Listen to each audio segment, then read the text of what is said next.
അച്ചോ ഈശോ മിശിഹായ്ക്ക് സ്തുതിയായിരിക്കട്ടെ അച്ചോ. എനിക്ക് സ്തുതി എന്നൊക്കെ വളരെ ചെറുതായി പോയത്. നീ ഇത്രയല്ലേ ഉള്ളൂ, അത്ര മതി. എന്റെ അച്ചോ എന്നെ കൊല്ലാൻ വേണ്ടിട്ട് ആ കൊച്ചിൻ ഹൈദ്രോസ് കത്തിയായിട്ട് നടപ്പുണ്ട്. എന്തിനാ കുഞ്ഞാടെ നിന്നെ കൊച്ചി ഹൈദ്രോസ്? ഞാൻ ഒരു തെറ്റും ചെയ്തില്ല. അവന്റെ ആടിനെ ഞാൻ വെറുതെ ഒന്ന് എടുത്തു, അതിനാ അവൻ എന്നെ കൊല്ലാൻ നടക്കുന്നേ. ഒരു ആടിനെ വെറുതെ എടുത്തതിന് എന്തിനാ കൊല്ലാൻ വരുന്നേ? എന്റെ പൊന്നച്ചോ, അവന്റെ ആടിനെ അവനോട് ചോദിക്കാതെ ഞാൻ അറിയാതെ കറി വെച്ചു. അത് തെറ്റാണോ അച്ഛാ? സാത്താന്റെ കുഞ്ഞെ, അതിനെ പറയുന്നത് മോഷണം എന്നാണ്. കുഞ്ഞാടെ നീ ഒരു കാര്യം മനസ്സിലാക്കണം. നീ ആ ഹൈദ്രോസിന്റെ ആടിനെ മോഷ്ടിച്ചിട്ട് മരിച്ച് സ്വർലോകത്ത് ചെല്ലുമ്പോൾ കർത്താവ് ചോദിക്കും, നീ അവന്റെ ആടിനെ എടുത്തോ, അത് എവിടെയാണെന്ന് ചോദിക്കുമ്പോൾ നീ എന്ത് ചെയ്യും? എന്റെ പൊന്നച്ഛ, അതൊക്കെ കുറെ നാൾ കഴിഞ്ഞു മരിച്ചു സ്വർഗത്തിൽ ചെല്ലുമ്പോഴത്തെ കാര്യമല്ലേ പറയുന്നേ. അപ്പൊ ആടും ഉണ്ടാവും, ഞാനും ഉണ്ടാവും, അവനും ഉണ്ടാവും, ചിലപ്പോ അച്ഛനും ഉണ്ടാവും. അച്ഛന്റെ മുമ്പിൽ വെച്ച് ഞാൻ അവന്റെ ആടിനെ അവന് കൊടുത്തേക്കാം, പ്രശ്നം തീർന്നില്ലേ?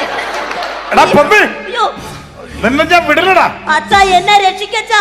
എന്റെ കുഞ്ഞെ, ഞാൻ എനിക്ക് അറിയത്തില്ല, ഞാൻ എന്നാ ചെയ്യാനാ? എന്റെ പൊന്നച്ഛ, എന്തെങ്കിലും ഒരു വഴി കാണും, എന്നെ രക്ഷിക്ക്. നിന്നെ രക്ഷിക്കാൻ ഞാൻ ഒരു വഴിയും കാണുന്നില്ല. എടാ, എവിടെ പോയി ഒളിച്ചാലും നിന്നെ ഞാൻ വിടില്ല. ഈ ഹൈദ്രോസിന്റെ കയ്യിൽ നിന്ന് ഒരു പന്നിയും രക്ഷപ്പെട്ടില്ല. പന്നി. അച്ഛോ, ഞാനൊരു വഴി കാണുന്നുണ്ട്. നിന്നെ രക്ഷിക്കാൻ ഞാനൊരു വഴി കാണുന്നില്ല. ഞാൻ കാണുന്നുണ്ട്, ഞാൻ വേറെ വിളിച്ചോളാം. എടാ പന്നി, നിന്നെ വിടില്ല. എടാ ഞാൻ വിടില്ല.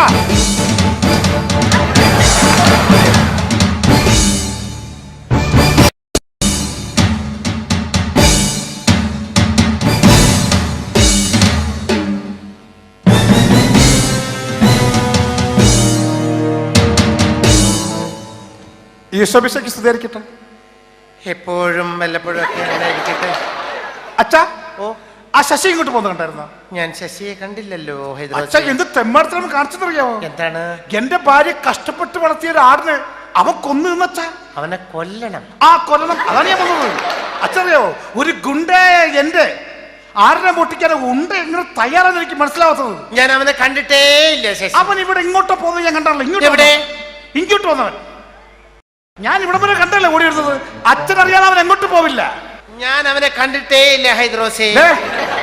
ഒരു വൈദികനോട് ചോദിക്കുന്നത്, കള്ളം പറയരുത്.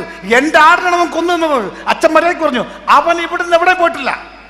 എന്റെ ഹൈദ്രോസേ, ഞാൻ ചെകുത്താന്റെയും കടലിന്റെ നടുക്കെയാണ്, ഞാൻ കണ്ടിട്ടേ ഇല്ല. അച്ഛാ, ഉള്ളത് പറഞ്ഞോ. അവൻ എവിടെ ഉണ്ട്? അച്ഛൻ എവിടെ പോവില്ല. മര്യാദയ്ക്ക് പറഞ്ഞോ. ഈ ഹൈദ്രോസ് ഉണ്ടല്ല, കത്തി ഒറേ നൂറിയാല് രക്തം കണ്ടിട്ട് ഇവിടെ കുത്തികളോ. മര്യാദയ്ക്ക് പറഞ്ഞു. അയ്യോ ഹൈദ്രോസേ, ഞാൻ പറയാം. നീ അന്വേഷിച്ചുകൊണ്ടിരിക്കുന്നത് ആ കറുത്തിട്ടുള്ള ആ കുഞ്ഞു കള്ളനല്ലേ? അതെ, ആ കൊച്ചു കള്ളൻ എന്റെ ലോയ്ക്കുള്ളിലുണ്ട്. അയ്യേ, വൃത്തികെട്ടവൻ.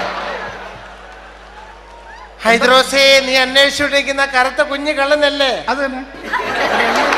തെമ്മടത്തിൽപ്പെട്ടോ ആ കുഞ്ഞുകളൻ ലോഹയ്ക്കകത്തുണ്ടെന്ന ഒരു. നീ എന്താണ് തെറ്റിദ്ധരിച്ചിരിക്കുന്ന അറിയില്ല. ദൈവമേ, സാത്താന്റെ കുഞ്ഞെ, എന്റെ ലോഹിക്കുള്ളിലുണ്ട് ആ കുഞ്ഞു കള്ളൻ. തെമ്മടത്തിൽപ്പെടില്ല, അച്ഛൻ നോക്കില്ല, കുത്തി മത്തുകളെ പന്നി. നിനക്ക് സംശയമുണ്ടെങ്കിൽ നീ പൊക്കി നോക്കിയോളൂ. അയ്യേ, എന്നാ ഞാൻ പൊക്കി തരാം. നീ പുറത്തേക്ക് പോടാ. നിന്നെ ആരാ വൈദ്യുതി കാണിച്ചതാ? വൈദികനാണ് പറഞ്ഞേ.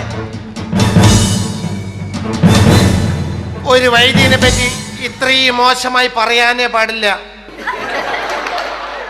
ഉണ്ടേ പുറത്തേക്ക് വന്നോളൂ.